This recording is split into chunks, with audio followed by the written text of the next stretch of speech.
ইসলামের 5টি মূল ভিত্তির একটি হলো যাকাত। আর্থিকভাবে সমর্থবান মুসলমানদের উপর এটি ফরজ করা হয়েছে, যাতে সমাজের সম্পদের সুষম বন্টন হয় এবং দরিদ্ররা উপকৃত হয়। যাকাত কাদের উপর ফরজ এবং কি পরিমাণে যাকাত দিতে হবে, বিস্তারিত থাকছে ডেস্ক রিপোর্টে।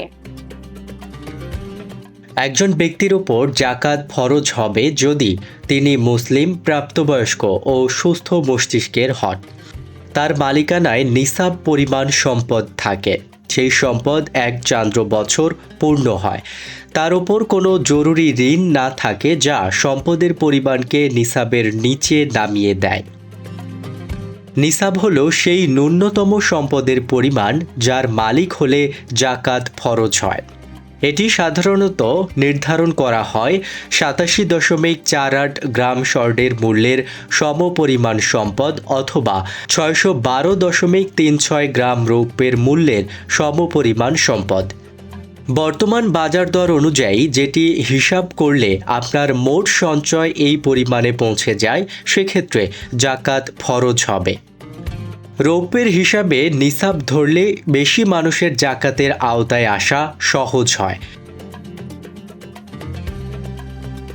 নগদ টাকা হাতে বা ব্যাংকে, সোনা, রূপা, ব্যবসার পণ্য, শেয়ার বা বিনিয়োগ যদি লাভের উদ্দেশ্যে হয়, প্রাপ্য টাকা যা পাওয়ার সম্ভাবনা রয়েছে।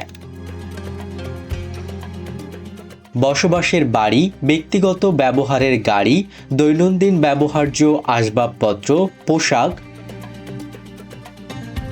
মোট যাকাতযোগ্য সম্পদের 2.5% দিতে হবে। ধরা যাক আপনার মোট সঞ্চয় ও যাকাতযোগ্য সম্পদ 5 লাখ টাকা, তাহলে যাকাত হবে 5 লাখ গুণন 2.5% সমান 12,500 টাকা।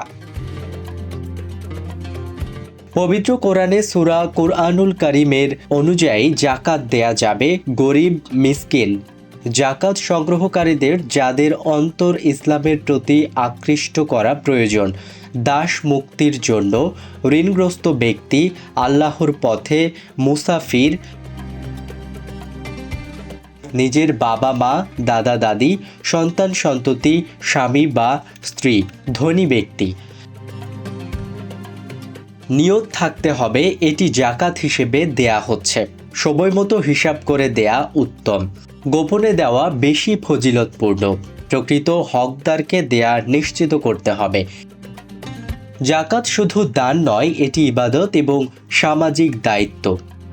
সঠিকভাবে হিসাব করে আদায় করলে ব্যক্তির সম্পদ পবিত্র হয়, সমাজে সাম্য প্রতিষ্ঠা পায় এবং আল্লাহর সন্তুষ্টি অর্জিত হয়।